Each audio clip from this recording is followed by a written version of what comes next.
I'm Adam. I'm Jax. And we run World of Stuff in Horsforth in Leeds. We've lived here for 23 years, and I have sort of family history here as well. So when we knew we wanted to open a shop, we really wanted it to be here. It's such a great community here, isn't it? Just the people who sort of the customers have just been so fantastic, so welcoming.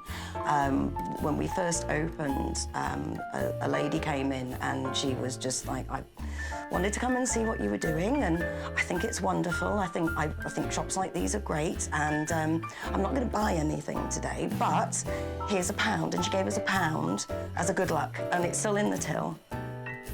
Part of the deal with this game is I don't know what I'm getting today. Yeah, isn't it? I've got the basis for somebody's best-selling book just down there. It's a box full of the entire archives of a fallen women's home in Harrogate. And I've done everything I can to find out about this place. I can find virtually no information. And I've realised it's because I've got it all there. More of it, more of it, more of it. There's just piles of it. We bought it for the tin. It came in a big tin chest, and we could see paperwork in it. But yeah, this is all the information on opening the house in 1922. So you've got floor plans, you've got the deeds, you've got various invoices from builders, joiners, where they put in new chimneys, put in new sinks. It's everything. Everything you would ever want to know about that building is there. Another thing? Medical stuff. A guy who worked for Park Lane College as a science teacher, and when they had a big clear out, when was that? It was like the 80s, wasn't it? The 80s, yeah. And they just said, we're just chucking it all. And he was like, no. So basically rescued everything, and then has had it in a lockup for the last 30 years. And he's slowly going through it, and every sort of 3 or 4 months he turns up with another bunch of things that he's found in his lockup. And one of the things that he brought us, the last lot, was a box that was from sort of the 1930s, 1920s, containing a disarticulated skeleton. So, and he'd said, just to let you know, there might be 1 or 2 real bones in there, real human bones. Like, oh, okay. We went through it, and actually it was like, well, actually there's probably only 2 not human bones in this skeleton. So we ended up with a box of human bones. So there was loads of ribs, a couple of feet, 2 left feet, which was interesting. 2 hands, different. And a pelvis and all of this. And that was quite tricky because by law, you're not allowed to display human remains. So it wasn't something that we could put in the window. It wasn't really something we could have out in the shop. So we ended up having to do an awful lot of research and found a guy in London, because there is a trade, which sounds macabre, but there is a trade in antique human bones and things. And so, yeah, so we ended up sending it all the way down to him. Glad to see the back of it, to be honest. Yes, it was a bit... it was a tricky one. It was a bit sort of like... You're in a bit of a moral quandary as well, I think. But when you research them, everybody was given one. Medical students at that time, that was what you got. You got your box of bones. And a lot of the time they were coming from India. And they were usually women, because they were petite and small enough and things. But it was just culturally, bodies don't have as much value. Not value, but, you know, there isn't the sentiment attached to bodies as you do in Western culture. So, yeah, it was interesting to learn that as well. For every one thing we buy, we probably get told of 10 things that went in the bin. Yeah, there's an awful lot goes in the bin, but it just doesn't need to. It's still got life in it. It's still going to give somebody pleasure and joy. Yeah. So, you know, and even if you don't want it, either sell it to me and I'll give you some money, or give it to a charity and they can make some money. But yeah, a lot of it goes in the bin. And we have been known to go through people's bins when we've been to people's houses, and they've said, oh, we've got all this, and we said, oh, I don't really want this. And then you see in the bin all the good stuff, and yeah, we literally have emptied a bin before and bought the contents of the bin. And the bin. Oh yeah, we bought a bin as well one time. We had one person who'd brought some stuff in their car, and I went to help them take it out, and there was this fantastic bright orange 1970s swing bin, and I was just saying, is the bin as well? And I was just going to go and take that to the tip. No, No, we'll have the bin as well. We'll have the the bin bin. is great, we'll take that too, so yes. The latest thing I've just had in, where have I put it out? There it is a really good example of things are not what they seem. So that's a spoon. It's an EP&S spoon from about 1910. It's got a commercial value of about 5p. These things are worthless. But this one's a bit different because it's all worn down at the end. And this one belonged to a soldier in the First World War. Let me remember, his name was Henry Leslie Kent, and he was with the Northumberland Fusiliers. And when you joined up, you were given a knife, fork and a spoon, except they ran out of knife, fork and spoons, so you had to bring a knife, fork and spoon from home to take to the front. And the first thing the soldiers would say was, chuck the knife and fork, because you're just going to have to carry them around, sharpen up the edge of this, and then you've got a multi-tool. So that has gone through the entire First World War and has been kept ever since. So that's how special it was. But yeah, like I say, no value until you know what it is and you know the story. Because we do like things that are more than just an item, they've got a story. And the story is everything, a lot of stuff. Satanic sword. Oh yeah, the That satanic was a sword really great. interesting one. And the story behind it was that it had originally belonged to a cult that was in Brighton in the 1960s. Cult of the goat or something like that. I did look them up, and they did exist. They did exist. So. And I've bought stuff from this guy before, so I knew it was a legit story. Yeah. And I swear there were bloodstains on that. It took a lot of cleaning, and we were hoping that the red stuff that was being brushed off while we were polishing it was just rust deposits and things. But it was still extremely sharp as well. And a really unassuming looking thing, again, until you knew the story behind it. So yeah, that was an interesting one. As for what catches our eye is basically our rule of thumb is if we look at something twice, then we want it. Because if I've looked at it twice, Jackie's looked at it twice, then the customer will look at it twice. And the things that catch our eye are interesting, unusual, well-designed. Aesthetic, yeah. Things that make you want to pick it up and look at it. And that's the main thing. There's, we don't want to stock a whole bunch of stuff that's really boring, because we could just be selling dog food or something like that, and making a lot more money, I'm sure.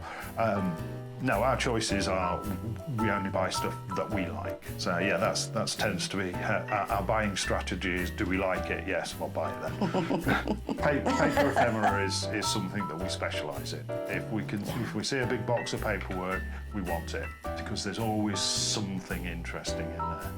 And we found First World War trench poems, we found Belgian refugee poems, we found autographs from famous people, we found loads of military gear, we found all sorts in there, bundles of love letters. Oh, we had the most wonderful ones. We had a collection that had belonged to one family, and they spanned just a box of ephemera that spanned right from the sort of the early 1900s right the way through to the 1960s. And amongst them we found 2 sets of letters. And one set was from a woman who was an heiress, and her family had a big merchant store in York, and one of their big things was they were introducing baking powder to England, so worth a lot of money. And all this correspondence were love letters between her and a young policeman.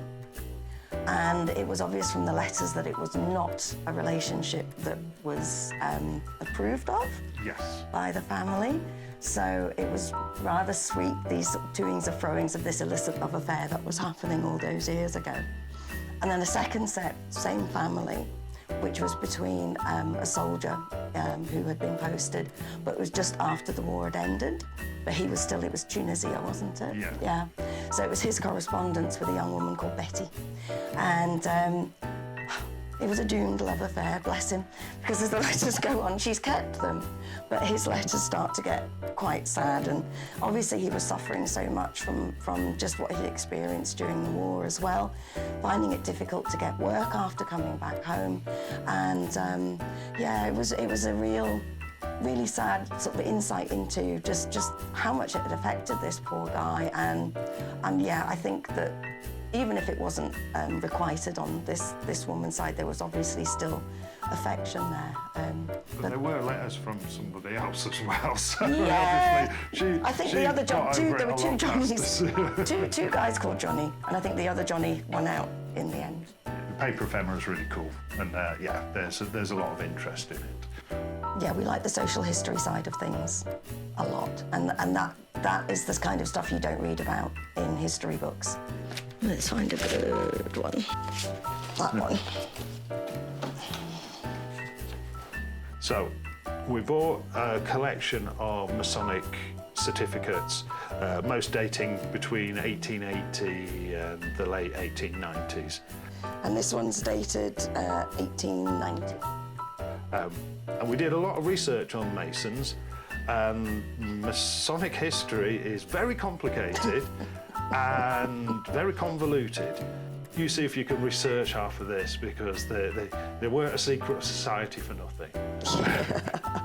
But the deal is, you become a Mason and you get your first degree. And then when you've been there a certain amount of time, work your way up, then you've done your third degree. Then you can start doing your 33 degrees and work your way up, each one having a different title. So which one's this? So this is the Grand Elected Knight. So each time you get another title, and you then can, in a couple of years' time, can go for the next one and the next one and the next one until you hit the 33rd degree, which means you are really high up in the Masons. This guy didn't quite get to 33, but he did get to 27. And all these lodges that he was involved in, they were all the London lodges around Parliament. So he obviously, knew quite a few important people. Each one, all on vellum, all hand signed with the original stamps. Very interesting stuff. If you're not buying, you're not selling. So you've got to constantly buy. If you've got money in the kitty, you spend it and you buy more stock. And if you think, well, I've got a lot of stock now, all the shelves are full, you buy some more stock. And then if you think, well, I've got absolutely nowhere to put this, but someone's brought something in that's really cool, you buy it. You never stop buying. So what we have here is it's Victorian. And this was by a glass artist called Thomas Webb, who was very, very famous. People don't really know how he got these colours or how he got these finishes, because he wouldn't tell anyone, and he took the secrets with him. And we've had various bits of Webb. They're always really, really nice. We discovered something about this one. I'll turn off the light.